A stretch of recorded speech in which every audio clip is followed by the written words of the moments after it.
할 때 하나님 응답받고 돌아가는 밤 되게 하여 주옵소서. 예수님의 이름으로 기도드립니다. 아멘. 이 시간 찬송 드리겠습니다. 세상 모든 민족이 구원을 얻기까지 우리 찬송하며 주님께 하겠습니다.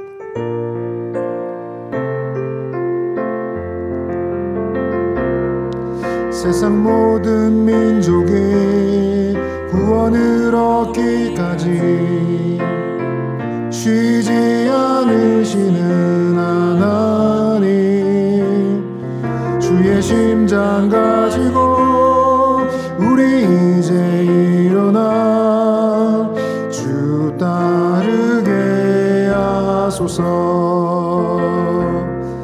세상 모든 육체가 주의 영광 보도록 우릴 부르시는 하나님, 주의 손과 발 되어 세상을 치유하며 주 섬기게 하소서. 우리 바다 덮음같이 여호와의 영광을 인정하는 것이 온 세상 가득하리라. 물이 바다 덮음같이, 물이 바다 덮음같이, 물이 바다 덮음같이. 한 번 더 찬양하겠습니다. 세상 모든 민족이 구원을 얻기까지 쉬지 않으시는 하나님, 주의 심장 가지고 우리 이제 일어나 주 따르게 하소서. 세상 모든 육체가 주의 영광 보도록 우릴 부르시는 하나님, 주의 손과 발 되어 세상을 치유하며 주 섬기게 하소서. 우리 바다 덮음같이 여호와의 영광을 인정하는 것이 온 세상 가득하리라. 물이 바다 덮음같이, 물이 바다 덮음같이, 물이 바다 덮음같이, 물이 바다 덮음같이 여호와의 영광을 인정하는 것이 온 세상 가득하리라. 물이 바다 덮음같이, 물이 바다 덮음같이, 물이 바다 보리라. 그날에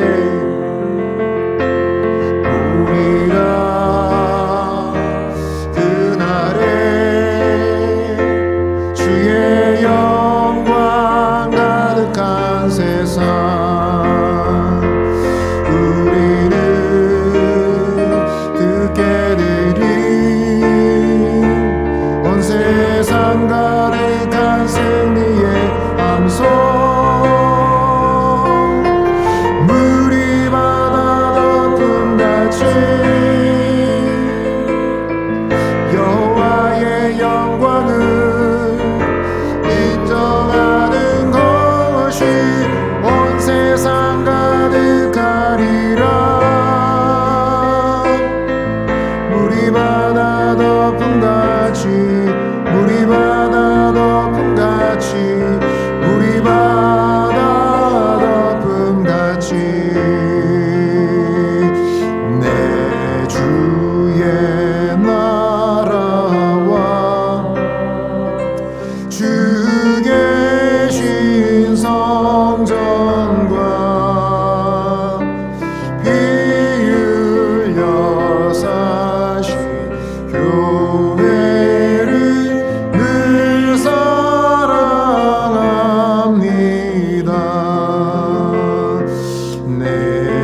영광과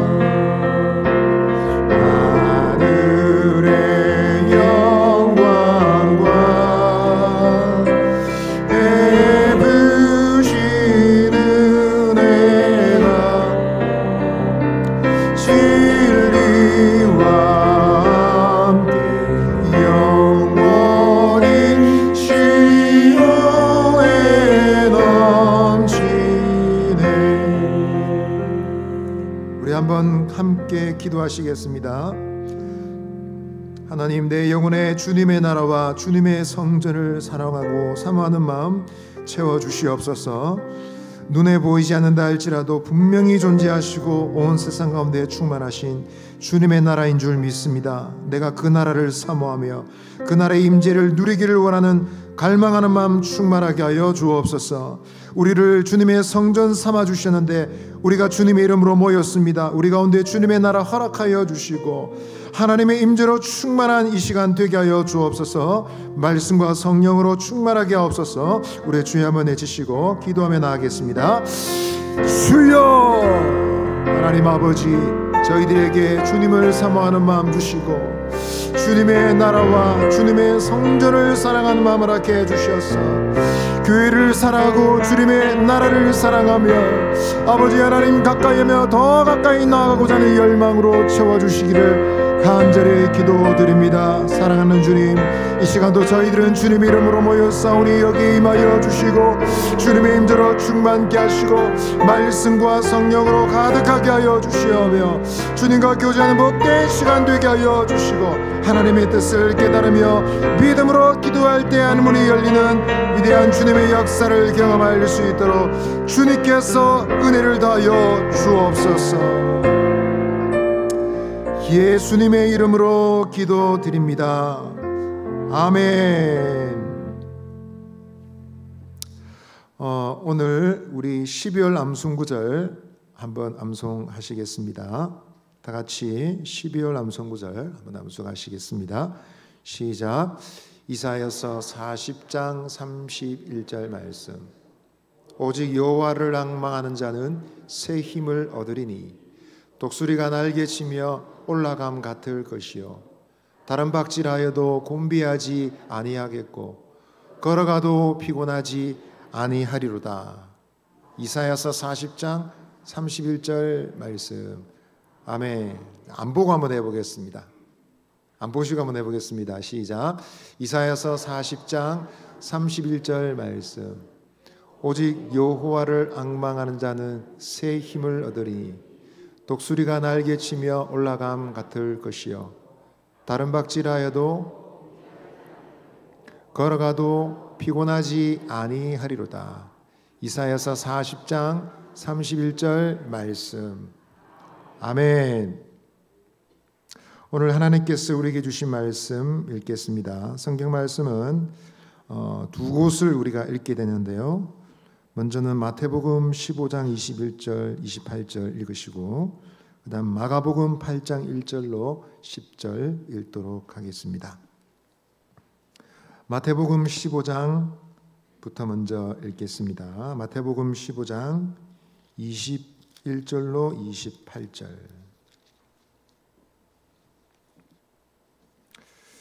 한 절씩 교독하도록 하겠습니다. 예수께서 거기서 나가사 두로와 시돈 지방으로 들어가시니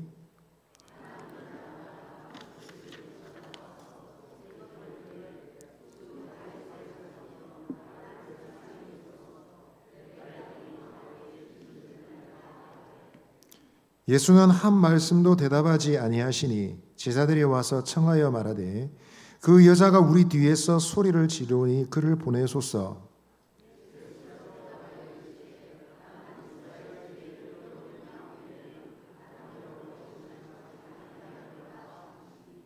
여자가 와서 예수께 절하며 이르되 주여 저를 도우소서.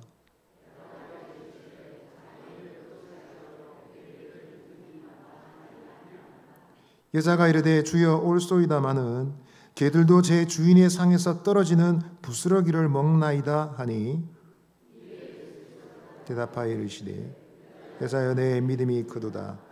내 소원대로 되리라 하시니 그때로부터 그의 딸이 나으니라.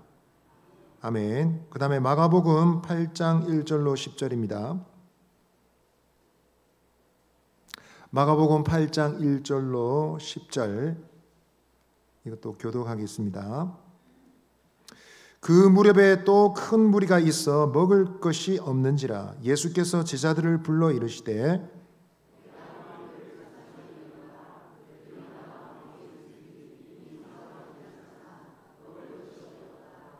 만일 내가 그들을 굶겨 집으로 보내면 길에서 기진하리라. 그 중에는 멀리서 온 사람들도 있느니라.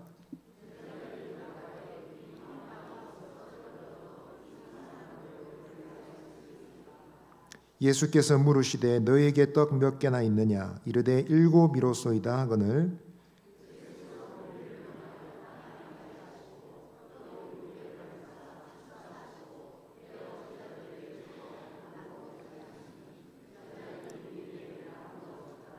또 작은 생선 2마리가 있는지라. 이에 축복하시고 명하사 이것도 나누어 주게 하시니 사람은 약 4,000명이었더라. 예수께서 그들을 흩어 보내시고 곧 제자들과 함께 배에 오르사 달마누다 지방으로 가시니라. 아멘. 우리 서로에게 이렇게 말씀하시겠습니다. 예수님 안에 좋은 일이 있습니다. 한 번 더 말씀하시겠습니다. 예수님 안에서 잘 되어가고 있습니다. 믿습니까? 아멘. TAM 에어라인이라는 항공사가 있습니다. 아마 브라질 항공사인 것 같습니다. 이 비행기 내에서 일어났던 일이라고 합니다. 승객이 비행기를 타고 출발하기 전에 자기의 자리를 찾아가고 있었습니다. 어떤 50대 여자가 자기의 자리에 도착을 했는데 옆자리에 흑인 남자가 앉아 있는 것을 보았습니다. 그 다음에 이 여자가 누가 봐도 화난 표정을 짓더니 스튜어디스를 불렀습니다. 스튜어디스가 와서 물었습니다. 뭐가 문제입니까? 승객님, 무슨 문제가 있습니까? 그랬더니 여자가 말합니다. 보면 몰라요? 내 자리가 저 흑인 남자 옆자리지 않습니까? 저는 저 남자 옆에 못 앉습니다. 다른 자리 주세요. 그렇게 말했습니다. 스튜어디스는 말했습니다. 승객님 진정하십시오. 지금 자리가 다 차서 바꾸실 수 있는 자리가 아마 없을 겁니다. 하지만 그래도 한번 확인해 보겠습니다. 라고 말했습니다. 그리고 몇 분 뒤에 스튜어디스가 돌아오더니 말했습니다. 손님, 기장과도 확인해 보았지만 이코노미석에는 빈자리가 없습니다. 지금은 1등석밖에 빈자리가 없습니다. 라고 말했습니다. 그러자 그 여자가 뭐라고 말을 했는데 스튜어디스가 말을 가로챘습니다. 그러면서 하는 말이 저희 항공사는 보통 같으면 승객을 이코노미석에서 1등석으로 교체해주고 바꿔주고 그런 거 안 합니다. 하지만 지금 같은 상황인 경우에는 저희 항공사의 손님이 어떤 이유로 불쾌한 상황이 계시니까 불쾌한 사람 옆에 앉아있게 할 수는 없죠. 라고 말했습니다. 그리고는 스튜어디스는 그 여자가 아니라 그 앉아있는 흑인 남자에게 말했습니다. 그러므로 손님, 짐을 챙기셔서 당장 일어나십시오. 1등석으로 가십시오. 그랬습니다. 여러분, 이 여자의 행동을 처음부터 봤던 주위의 승객들은 인종차별을 믿지 못하겠다는 듯이 쳐다보고 있었는데 스튜어디스가 그렇게 말하자 박수를 쳤다고 합니다. 뒤에서는 그 사실을 알았던 사람들이 기립박수, 박수를 치기도 했다고 합니다. 여러분, 우리가 현대를 살아가고 있는데 이런 발전된 시대에도 아직까지 차별, 인종차별 같은 것이 있다는 것은 서글픈 현실이죠. 미국이나 서양 같은 곳에는 아주 심각한 문제인 것 같습니다. 그러나 이것을 좀 확대해서 생각해 보면 단순히 흑백 차별 정도의 수준을 넘어서서 아마도 인간과 인간 사이에 편견의 쓴뿌리가 얼마나 깊게 내려져 있는지를 보여주는 증거라 할 것입니다. 오늘 이것을 생각할 때 우리는 오늘 말씀을 또 보게 됩니다. 예수님께서는 이 땅에 오셔서 하나님 나라를 말씀하시고 여러 가지로 설명해 주셨습니다만 그분의 실제 사역을 통해서 보여주신 하나님의 나라라는 것은 차별 없이 모든 사람에게 누구에게나 열려있는 나라였습니다. 우리는 예수님의 사역을 복음서를 읽으며 동선을 따라가면서 발견하게 됩니다. 단순하지만 그 당시로서는 아주 놀라운 하나님 나라의 비전을 확인할 수 있습니다. 그 비전이라는 것은 모든 민족, 모든 세상을 포괄하는 하나님의 원대한 비전이다라는 것입니다. 그리고 그것은 바로 제자된 사람들과 뿐만 아니라 여기 있는 제자된 우리들도 함께 따라가야 될 비전이다라는 것입니다. 그런데 그 비전이 과연 우리 가운데 이루어지고 있는가? 우리가 그 비전을 향해서 가고 있는가? 우리 자신을 돌아보아야 되겠습니다. 우리 자신을 생각할 때 과연 무엇이 우리에게 장애물이 되며 우리가 뛰어넘어야 될 문제가 무엇인지를 오늘 말씀을 통해서 배울 수 있겠습니다. 자, 오늘 말씀을 통해서 하나님의 나라의 장애물 그것이 무엇인지를 생각해 볼 수 있기를 원합니다. 오늘 두 가지를 나누겠습니다. 첫 번째로 한번 따라하겠습니다. 따라하시겠습니다. 우월감은 하나님의 은혜를 제한하려 듭니다. 우월감은 하나님의 은혜를 제한하려 듭니다. 라는 것입니다. 예수님의 사역은 갈릴리를 중심으로 시작이 되었습니다. 거기서부터 퍼져나갔습니다. 갈릴리 바닷가 주변에는 많은 지명이 있는데 특별히 게네사렛이라는 곳에서는 수많은 사람들이 병고침을 받고 육체의 장애로부터 자유케 되었습니다. 귀신이 떠나가고 전신이 회복되는 놀라운 치유 현장이 벌어졌습니다. 그런데 그때 예루살렘에서 온 어떤 사람들이 있었는데 그들은 바리새인 서기관들이었습니다. 그들이 이 예수님의 사역, 치유의 사역의 현장을 보고는 중요한 것을 내버려 두고 엉뚱한 질문부터 합니다. 그것은 당신의 제자들이 지금 손도 씻지 않고 음식을 먹고 있어. 당신의 제자들의 율법을 모릅니까? 장로들의 전통을 모릅니까? 왜 손을 씻지 않습니까? 라고 따져 물었습니다. 거룩한 치유의 현장이, 위대한 하나님의 역사가 나타나는 현장이 갑자기 정결법을 논쟁하는 논쟁의 장소가 되고 말았습니다. 그 후에 예수님께서는 그 지역을 떠나셔서 북쪽으로 올라가셨습니다. 지도를 한번 보여주십시오. 지도상에 보시면 동그라미로 표시되어 있는 저 부분입니다. 갈릴리는 밑에 있는 동그란 바다로 표시되어 있는 저 부분이 갈릴리입니다. 그 지역을 떠나셔서 북쪽으로 쑥 올라가셨습니다. 마치 답답한 영적 무지에 빠져 있는 사람들을 떠나서 거리를 두고 싶다. 그런 예수님의 심정을 보여주는 그런 인상을 받습니다. 예수님은 바로 두로와 시돈 지경을 들어가셨는데 예수님의 사역의 동선에서 이스라엘 지역을 벗어난 것은 이 본문이 처음입니다. 이스라엘 땅에만 계셨던 것이 아니라 이방 땅으로 나아가신 것을 오늘 처음으로 본문이 기록하고 있습니다. 두로와 시돈, 동그라미에 쳐진 저 부분이 두로이고요. 그 북쪽으로 더 올라가면 나타나는 지명이 시돈입니다.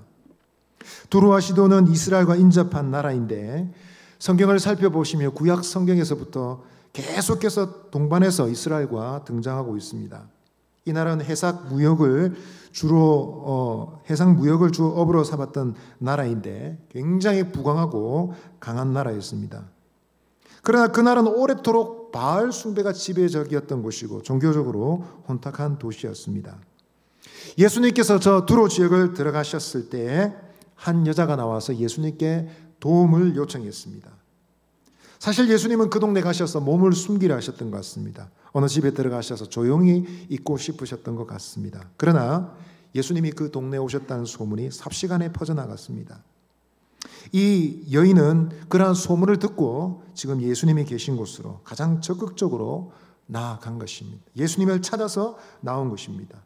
왜 예수님을 찾아왔을까요? 그것은 자신의 딸의 문제였기 때문에 그렇습니다. 문제 때문에 그랬습니다. 오늘 22절 말씀 보시면 주 다윗의 자손이여 나를 불쌍히 여기소서 내 딸이 흉악하게 귀신 들렸나이다 라고 말하고 있습니다. 우리 딸을 좀 고쳐주십시오. 우리 딸이 제정신이 아닙니다 라고 말하고 있습니다. 여러분, 자식이 장애를 겪으면 부모는 다 죄책감을 느끼죠. 내 때문에, 내 잘못 때문에 내 자식이 고생을 하는구나 생각합니다. 그리고는 필사적으로 그 자녀의 문제를 해결하고 싶어서 백방으로 뜁니다. 아무리 냉정한 사람이라도 이런 부모의 호소를 듣고 무시하고 지나치지 못할 것입니다.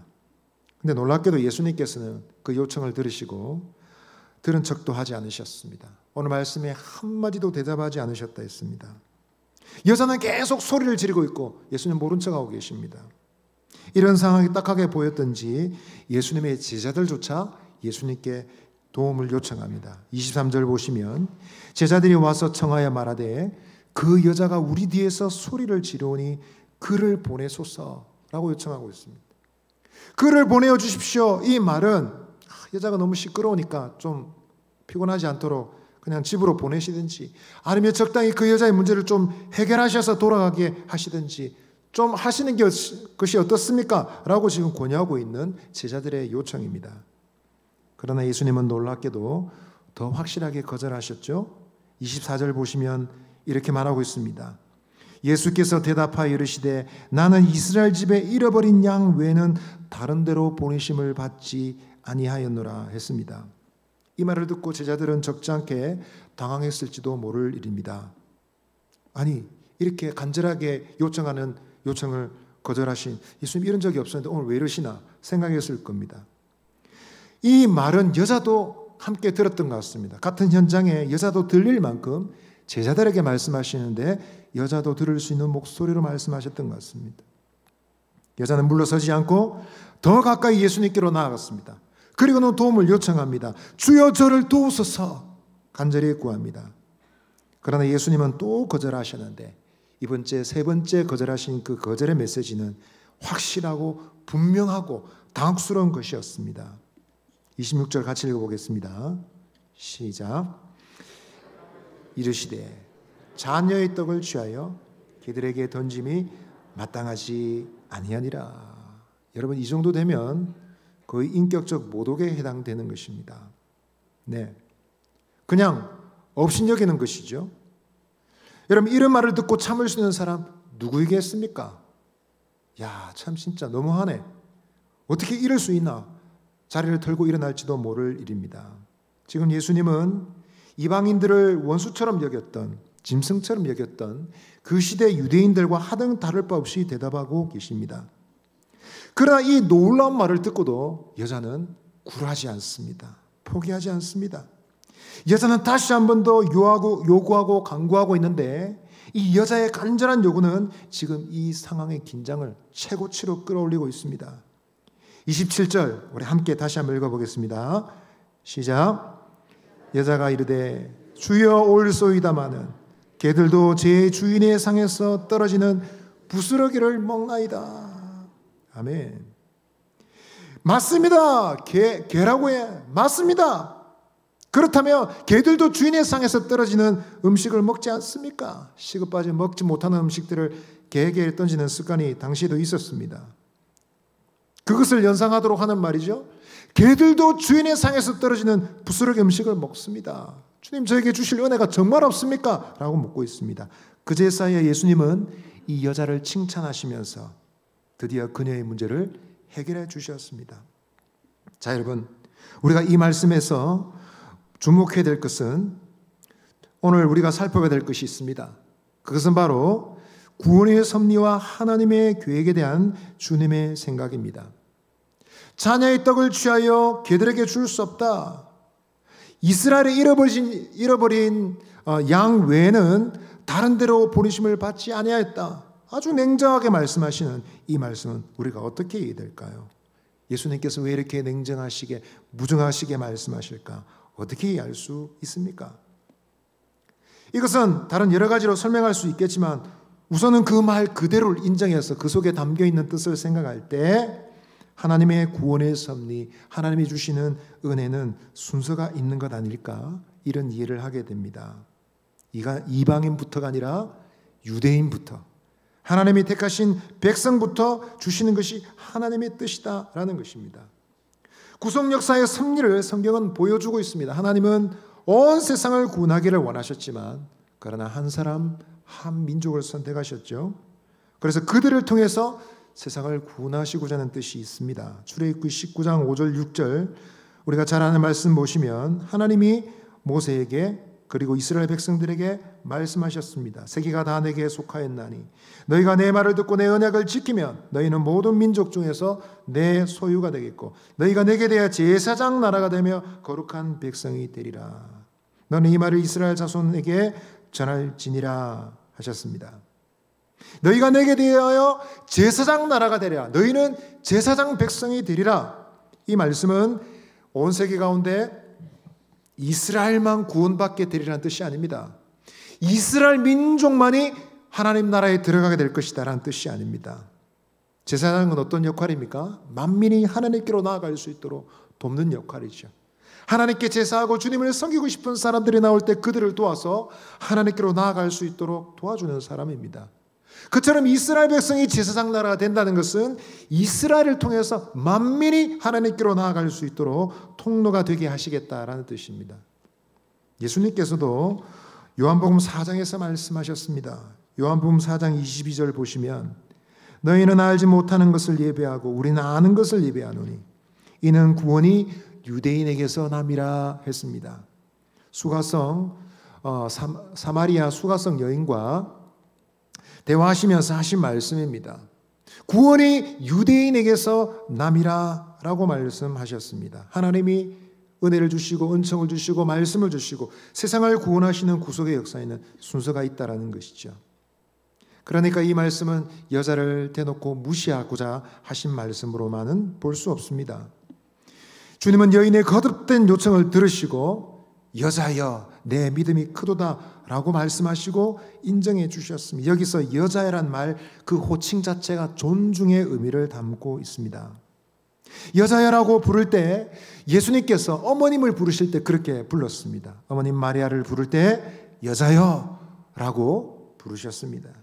여인에 대한 존중, 여인을 인정하는 호칭인 것을 우리는 이해해야 됩니다. 지금 주님께서는 이 여인을 무시하는 것이 아니라 어쩌면 그녀를 시험하고 있는지도 모르겠습니다. 마침내 그를 인정해 주시고 격려해 주시고 그녀의 믿음이 크다라고 말씀하셨습니다. 마치 여인의 믿음이 얼마나 간절한지를 의도적으로 보여주시려 하지 않으셨나 생각이 들 정도입니다. 오늘 이 본문의 이 여자의 믿음과 그리고 이 본문 앞에 장로들의 전통을 두고 귀퉁이에 있는 논점을 가지고 논쟁했던 유대인들과 너무도 대조가 되고 있다라고 볼 수 있습니다.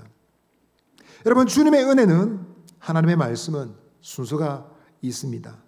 하나님의 은혜를 받는 순서가 유대인들부터, 하나님께 택하신 백성들부터, 특별한 주님의 섭리의 역사를 통해서 구별하신 백성들부터 이 땅에 임하였습니다. 그러나 오늘 주님의 말씀, 주님의 베푸신 은혜는 그러한 순서가 궁극적으로 인생의 우열을 가리는 기준이 될 수 없다는 것을 보여줍니다. 어떤 사람이든지 어느 누구든지 하나님의 순서가, 은혜를 주시는 순서가 있겠지만 그것 때문에 어떤 사람이 더 괜찮은 사람이 되고 더 못난 사람이 되는 것은 아니다라는 것을 보여주시는 것입니다. 예수님께서는 마태복음 19장 30절에서 이렇게 말씀하셨습니다. 우리 함께 읽어보겠습니다. 시작. 그러나 먼저 된 자로서 나중되고 나중된 자로서 먼저 될 자가 많으니라. 우리는 하나님 나라의 순서를 잘 모릅니다.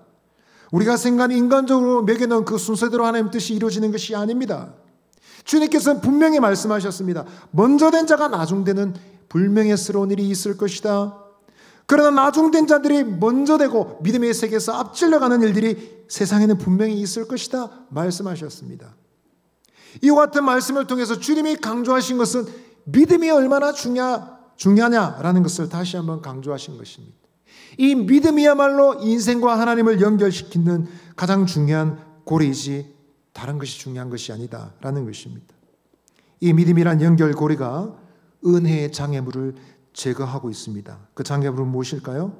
누가 먼저 시작했냐? 누가 먼저 은혜를 받았냐? 누가 먼저 신앙을 가졌느냐? 누가 더 고수냐? 이런 관점, 이런 장애물을 뛰어넘는 핵심적인 가치가 된다라는 것입니다. 이런 영적 순서를 뛰어넘어서 하나님의 은혜가 흘러가게 하는 것이 바로 믿음의 역사였다라는 것입니다. 믿음의 식구 여러분, 이러한 은혜의 원리 때문에 우리도 하나님의 은혜를 받은 줄 믿습니다. 영적인 순서를 따지자면 우리도 처음은 아니죠. 우리도 성경적 관점에 보면 이방인에 불과합니다. 우리는 복음을 아주 늦게, 적어도 여러분 2000년 가까이 시간이 지나고 난 다음 아주 늦게 받은 사람들이라고 할 수 있습니다. 복음이 극동 이 아시아까지 흘러오면서 우리에게까지 온 것을 우리는 기억하고 감사해야 됩니다. 이것을 잘 모르시는 분들은 교회사를 배울 필요가 있습니다. 이것을 잘 모르신 분들은 한국 교회사를 한 번 더 읽어보시고 공부할 필요가 있습니다. 하나님의 복음의 역사가 한 번 더 어떻게 뿌리내게 되는지 우리는 그것을 읽고 생각하면서 거듭해서 기억할 필요가 있습니다. 멀리 먼 이 땅에, 가난하고 무지하고 연약한 이 땅에 하나님이 복음을 주셨고 오늘날에는 크고 작은 교회들을 주셨습니다. 전 세계 가장 큰 교회 15위 안에 우리나라에 있는 교회가 서너 개나 들어있습니다. 이전에 훨씬 더 많았는데 지금 좀 줄었습니다. 그래도 서너 개가 있습니다. 전 세계에서 명목상으로 제일 큰 교회가 대한민국에 있지 않습니까? 여러분, 우리가 이런 은혜를 알고 감사하고 난다면 우리가 겸손해야 됩니다. 우리도 이방인 있고 우리도 나중이고 순서로는 거의 꼴찌에 가까운데 하나님이 똑같이 여겨주시고 우리를 불러주셨구나. 이것을 감사하고 고백해야 되겠습니다. 또한 이 감사의 의미를 분명히 한다면 우리는 우리 속에 있는 보이지 않는 우월의식을 내려놓아야 됩니다. 그 우월의식이 어떤 형태로 있든지 간에 우리는 조심해야 됩니다. 우리 교회야말로 진짜 오래된 교회지. 우리 교회는 작은 교회가 아니야. 우리 교회는 많은 것을 해봤어. 경험해야 할 것을 많이 해봤어. 여러분, 이런 자긍심이 혹시 지나쳐서 우월의식이 되고 있지 않는지 우리 자신을 돌아볼 일입니다. 그것이 여러분, 이 세상 사람들과 교제하고 사람들을 초대하고 전도하는 일에 장애물이 되고 있다면 그것은 분명히 주님께 기쁨이 되지 못할 것입니다. 주님께서 말씀하셨습니다. 거저 받았으니 거저 주라. 우리가 받은 것은 우리가 마음을 자고하고 높을 이유가 되는 것이 아니라 나눠주고 섬겨줄 자격이 되고 이유가 된다는 사실을 꼭 기억하시기를 바랍니다. 먼저 믿은 그리스도인으로서, 먼저 은혜를 받은 우리로서 여러분들은 어떻게 살아가고 계십니까? 우리 서로에게 한번 말씀하시겠습니다. 우리 옆에 계신 분에게 이렇게 말씀합시다. 우월의식을 내려놓읍시다. 한 번 더 말씀하시겠습니다. 하나님의 은혜를 겸손하게 받읍시다. 하나님이 더 복 주시고 은혜 주실수록 더 낮아지고 더 겸손하고 겸손히 은혜를 받는 저와 여러분 되시기를 바랍니다. 두 번째로 한번 따라 하시겠습니다. 존재에 대한 편견을 내려놓으면 하나님 나라가 확장됩니다. 존재에 대한 편견을 내려오면 하나님의 나라가 확장된다라는 것입니다. 오늘 우리가 본문을 통해서 주님이 이동하신 경로를 보게 됩니다. 예수님께서는 두로 시돈 지역을 들어가셨다가 나오셔서 이제는 데가볼리 지경을 거쳐서 갈릴리 바다로 이동했다라고 알려주고 있습니다. 지도를 보시면 화살표가 가르쳐주는 방향이 그 방향입니다. 그러니까 예수님께서는 지금 갈릴리 바다 중심으로 가셨다가 돌아오시고 홈 베이스처럼 갈릴리 바다로 돌아오시는데 여러분, 똑같은 갈릴리 호수라 할지라도 지금 도착하신 곳은 방향이 다릅니다. 갈릴리 바다의 동쪽 해안, 즉 데가볼리 지역을 향하고 있는 곳에 가신 것입니다. 데가볼리라는 지명의 이름은 헬라어로 그것이 10개의 도시라는 뜻입니다. 그곳에 헬라식으로 지어진 10개의 도시가 있었습니다. 하나는 요단 서편에 있었고 9개는 요단강 동쪽에 있었는데요. 헬라 방식으로, 그리스식으로 지어진 도시입니다. 이 도시는 문화적으로 앞서간다는 미명하에 아마 세속적인 이교적인 문화가 가득했던 곳으로 보입니다. 그래서 유대인들은 이 지역의 도시들을 적대시하고 싫어했습니다. 그러나 예수님은 그곳을 멀리하지 않으셨습니다. 때로는 그곳으로 적극적으로 나아가셨고 복음을 전하셨습니다. 거라사의 군대 귀신 들린 자를 고쳐주신 사건도 이곳에서 있었던 일입니다. 예수님께서 데가볼리 지역을 향한 갈릴리 호숫가에 계셨을 때, 도착하셨을 때 거기에도 수많은 인파가 몰렸습니다. 남자만 4,000명, 그 전체 인원을 따지자면 아마 가족까지 다 합치면 10,000명이 충분히 넘을 추정되는 사람들이 있었습니다. 이 군중들이 예수님과 3일 동안 함께 있었고 그곳을 떠나지 않았는데 말씀에 집필을 한 것이죠. 말씀을 듣고 사흘이나 있었는데 사흘째에 문제가 생겼습니다. 마가복음 8장 1절 2절을 보시면 큰 무리가 있었는데 먹을 것이 없었다라고 말하고 있습니다. 그들을 보시고 예수님께서 무리를 불쌍히 여긴다. 사흘이나 지났는데 이제 먹을 것이 없구나 말씀하셨습니다. 그들을 이제 집회를 마치고 집으로 돌려보내야 됩니다. 돌려보내면 가다가 어디 사 먹겠지, 알아서 먹겠지 라고 생각할 수도 있는데 예수님은 빈손으로 돌려보내지 않으십니다. 줄임배로 돌려보내신 것이 못내 아쉬워서 걱정이 되어서 마음이 편치 않으신 상황입니다. 예수님은 말씀하셨습니다. 8절 말씀에 보시면 만일 내가 그들을 굶겨 집으로 보내면 길에서 기진하리라. 그 중에는 멀리서 온 사람들도 있느니라. 지금 완전히 배가 고픈 상황입니다. 속이 완전히 비었습니다. 그런데 그 상황에서 2, 3일 길을 걸어서 집으로 돌아가다가는 정말 문제가 생길 수도 있겠죠. 탈진해서 쓰러지는 사람들이 있을지도 모르겠습니다. 이런 걱정을 두고 제자들은 굉장히 현실적인 질문을 합니다. 예수님, 보시다시피 이곳은 광야입니다. 시장도 식당도 없는데 어디서 먹을 것을 구한단 말입니까? 현실적인 질문을 합니다. 그리고 주님은 이전에 언젠가 하셨던 질문을 드디어 제자들에게 하십니다. 8장 5절 보시면 너희에게 떡 몇 개나 있느냐? 너희가 가지고 있는 떡이 몇 개냐? 라고 말씀하셨습니다. 7개입니다. 가져와라. 해서 그 떡을 가지시고 축사하셨습니다. 그리고는 무리들에게 나눠 주셨다 합니다. 2마리 더 발견한 생선도 마찬가지 기도하시고 나누어 주셨습니다. 여러분 이 기사는 제목이 있죠? 무엇입니까? 칠병이어의 기적입니다. 베세다 들녘에 있었던 오병이어 기적의 아마 속편으로 보입니다. 우리는 이 본문을 읽을 때 똑같은 일이 반복이 되었구나, 비슷한 이야기가 또 나오는구나, 재방송이구나, 약간 지루해집니다. 그러나 이 이야기를 자세히 살펴보면 이 사건을 경험한 대상들이 달랐다라는 것이죠. 앞전에 오병이어는 아마도 유대인들이 많았다면 칠병이어 기적은 아마도 이방인들이 많지 않았겠느냐라는 사실을 우리는 알 수 있습니다. 그 사실을 생각할 때 우리는 단순한 교훈을 얻을 수 있는 것이죠. 오병이어 기적이나 칠병이어 기적이나 하나님께서 주신 은혜와 역사는 똑같다라는 것입니다. 7광줄이 남았으니까 더 작은 거 아닙니까? 그렇게 볼 게 아니고요. 하나님이 똑같은 은혜를 주셨다라는 것입니다.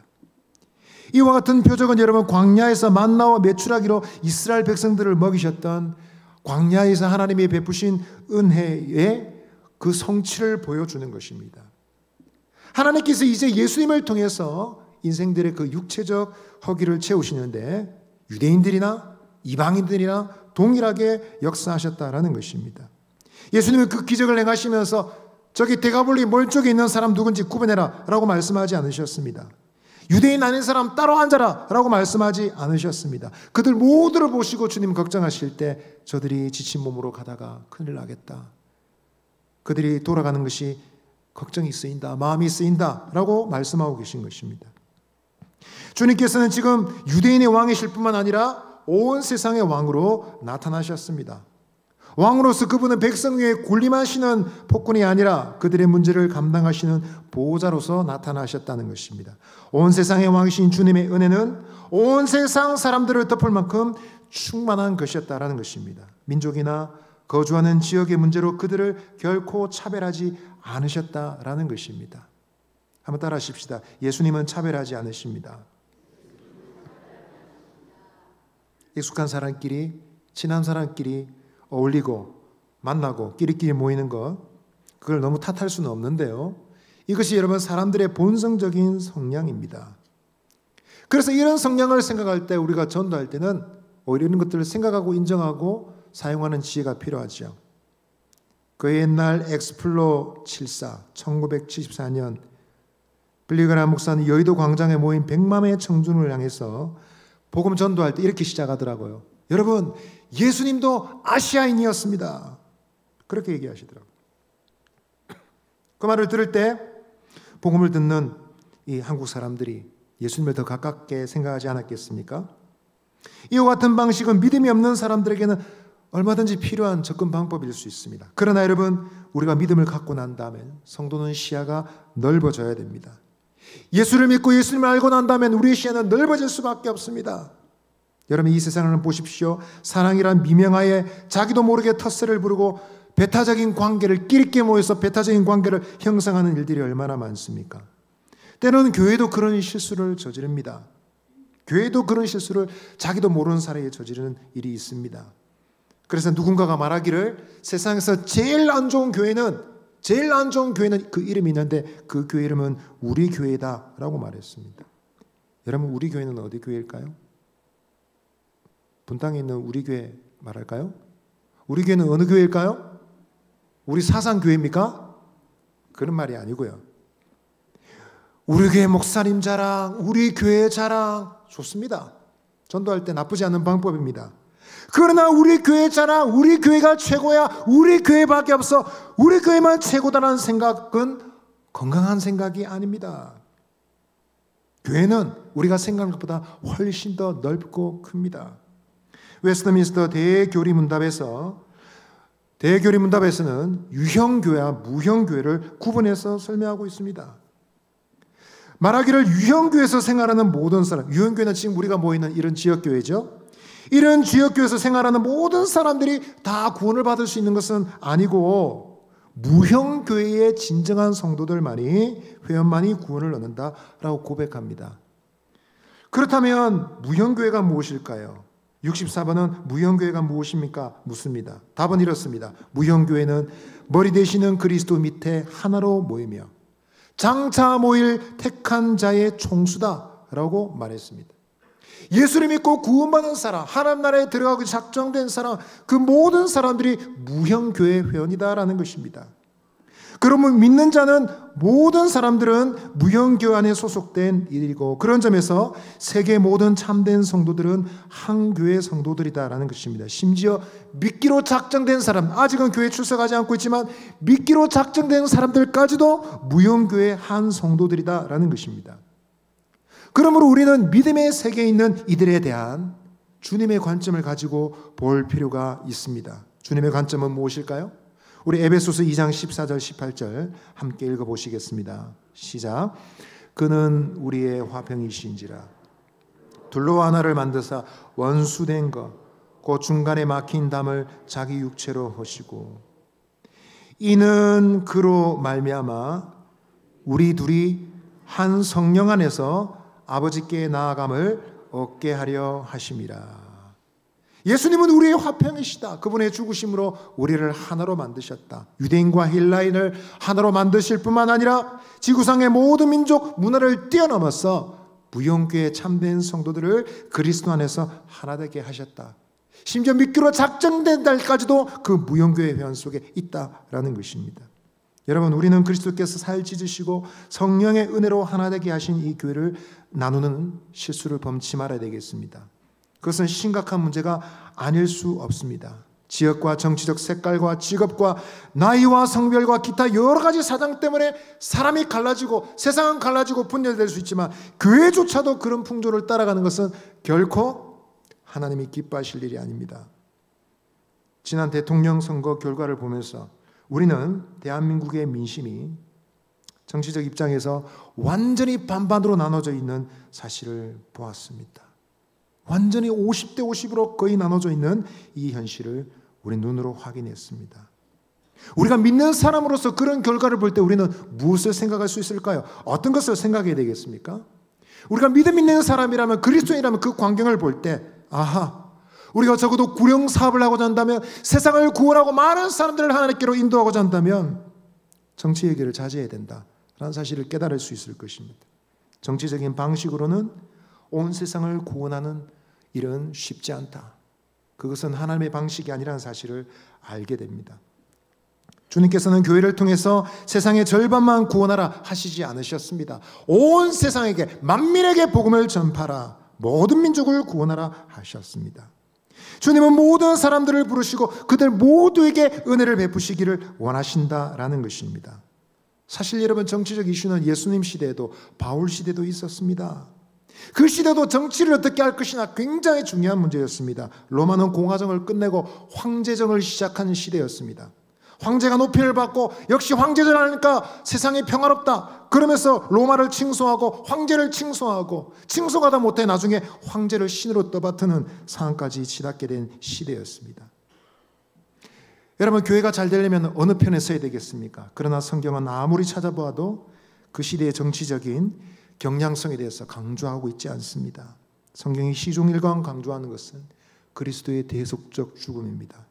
그분이 죽으시고 부활하시고 승천하시고 다시 오시겠다고 약속하신 이것이 복음의 핵심 골자인데, 이것이 모든 시대 모든 만민에게 전파해야 될 가장 중요하고 급한 소식이다라는 것입니다. 세상은 재미없어 생각할지 모르지만, 재미없다라고 생각할지 모르지만 이 복음의 골자가 수천 년, 2000년이 넘는 시간 동안 온 세상의 핵심 이슈, 핫 이슈가 될 수 있었던 이유이다라는 것입니다. 그러므로 여러분, 우리는 이것을 생각할 때 우리는 복음의 정신을 가지고 모든 사람들을 어떤 사람들이든지 받아들일 준비를 해야 되겠습니다. 한번 따라 하십시다. 모든 사람을 받아주어야 합니다. 붕어빵 전도할 때 한 분이 오셔서, 붕어빵 전도하고 있는데 한 분이 오셔서 서명을 내달래요. 이게 뭡니까? 그랬더니 주한미군 철수 반대 서명이랍니다. 그러면서 이분이 저한테 이렇게 말해요. 믿는 사람이라면 이런 거 해야죠. 믿는 사람이라면 이런 거 다 해야죠. 라고 앞장서서 해야 된다는 겁니다. 그래서 제가 물었습니다. 교회 다니십니까? 어느 교회 다니십니까? 대답을 잘 안 하시더라고요. 그래서 혹시 이단인가 싶어서 제가 조금 고집스럽게 물었어요. 어느 교회 다니시는지 한번 말씀해 보세요. 남포동에 있는 모 교회 나간다 하더라고요. 이단 교회는 아닌 것 같았어요. 그래서 제가 그분께 말씀드려서 주한미군 철수를 지금 누가 주장하는지 모르겠지만 지금 우리는 더 시급한 복음 전도를 하고 있습니다. 붕어빵을 굽고 있습니다. 믿는 사람이 열심을 내고 적극성을 내어서 서둘러서 해야 될 일이 있다면 전도하는 일입니다. 아마 권사님인 것 같아요. 그분이. 권사님, 이렇게 하시면 복음이 축소가 됩니다. 대한민국 반만 구원하실 겁니까? 다 구원해야 되잖아요. 열심히 전도해야 되지 않겠습니까? 얘기했더니 말없이 돌아서서 가시더라고요. 알겠습니다. 붕어빵 나누겠습니다. 이래야 되는데 그냥 말없이 가시더라고요. 여러분, 우리는 복음의 자리로 돌아온 후 누구든지 환영할 준비를 해야 됩니다. 교회는 마치 도피성처럼 하나님 은혜의 날개 아래 피하고자 하는 만민의 피난처가 되어야 됩니다. 실패한 인생도 어두운 과거를 지니는 사람도 예수님을 믿으면 변화될 것입니다. 누구든지 예수 믿으면 새로운 삶을 찾을 수 있습니다. 확신을 가지고 공평하게 모든 사람들을 되어야 된다라는 것입니다. 어느 한 작은 교회 앞에 비가 내리고 있는데 노숙자 한 사람이 쪽을 치고 앉아 있습니다. 담요를 뒤집어 쓰고 있습니다. 굵은 빗방울이 계속 떨어지는데 그 남자는 앉아 있습니다. 예배 시간이 다가오는데 한두 사람 성도들이 모여서 교회당 안으로 들어갑니다. 그러면서 교회당 입구에 앉아있는 그 사람을 슬쩍슬쩍 보면서 어색해서 어떻게 할지 몰라서 다 들어갑니다. 대부분의 사람들은 놀라서 보고는 다 교회를 다 들어갔습니다. 근데 어떤 사람은 좀 양심에 걸렸는지 검은 뿔테 안경을 쓴 퉁퉁한 30대 남자가 노숙자를 보더니 한참 봅니다. 그러고는 말합니다. 아저씨, 계속 여기 있으면 다 젖어요 라고 말했습니다. 노숙자는 아무 반응이 없습니다. 그러자 청년의 핸드폰으로 어딘가 연락을 했는데 잠시 뒤에 경찰관 119 구급대가 왔습니다. 노숙자를 달래고 있습니다. 아주 초라한 모습의 이 노숙자가 뭔가 그 사람들에게 속삭입니다. 잠시 후에 구급대 지원과 경찰이 말없이 돌아갑니다. 노숙자가 앉아있는 옆에 작은 식당에서 나온 한 여성이 노숙자에 다가가서 비닐봉지, 그물 비닐봉지, 음식을 싼 봉지를 건네주면서 먹으라고 줍니다. 그 건물 위층 교회에서는 이제 찬송이 끝나고 설교 시간이 다 돼가고 있습니다. 사회자는 지금 목사님이 오셔야 되는데 목사님이 나타나지 않아서 애를 태우고 있습니다. 그런데 바로 그때 교회 뒷문을 열고 문 앞에 있던 그 노숙자가 들어왔습니다. 그리고 어깨에 결져있던 그 담요를 내려놓고 머리에 쓴 때 묻은 가발을 벗어 제꼈습니다. 바로 그 교회 목사였습니다. 그 안에 있는 청년 성도들이 다 깜짝 놀라서 충격을 받았습니다. 너무 연기를 잘해가지고 깜짝 놀란 것이죠. 그러면서 목사님이 설교합니다. 여러분, 이웃 사랑이 없는 우리들이 예수의 팬일지는 모르지만 어떻게 예수의 제자라고 할 수 있겠습니까? 그 말을 듣고 청년들이 양심에 찔려서 다 눈물을 흘렸습니다. 사실은 저도 도와주고 싶었는데요. 저도 어쩔 줄 몰라서 들어온 거예요. 그러면서 변명하면서 막 눈물을 흘렸습니다. 오늘 굉장히 중요한 것을 생각하게 됐습니다. 그랬습니다, 여러분. 이런 작은 예를 통해서 우리 알 수 있듯이 우리는 지금 편견 없이 모든 사람을 대하는 것이 아직 잘 준비가 되어 있지 않습니다. 냄새나고 후줄근하고 좀 더러워 보이고 그런 사람들 보면 우린 경계심이 앞섭니다. 도움이 필요한 사람들 보면, 어려워 보이는 사람들 보면 손이 잘 나가지 않습니다. 그러나 여러분, 하나님 나라의 속성, 모든 나라 모든 민족을 품는 이 주님의 마음을 생각할 때 우리는 모든 사람들을 환영할 마음의 준비를 해야 되겠습니다. 여러분, 예수 잘 안 믿을 것처럼 보이는 사람은 누구일까요? 예수 안 믿을 것 같은 인간으로 보이는 사람은 누구일까요, 여러분? 여러분들을 저를 한번 보십시오.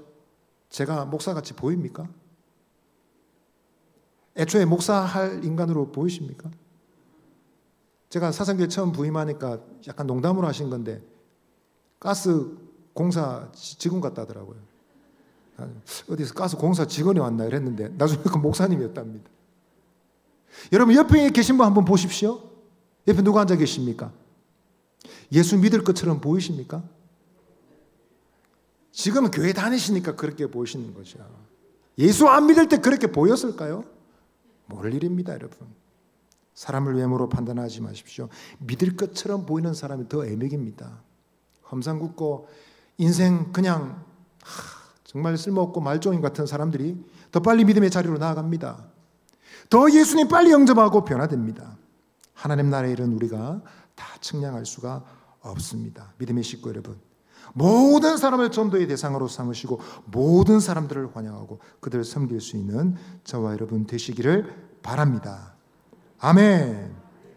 옆 사람에게 한번 말씀하십시다. 편견을 버리고 만민에게 복음을 전파합시다. 우리 찬송 드리겠습니다. 찬송가 503장 1절만 찬송 드리겠습니다.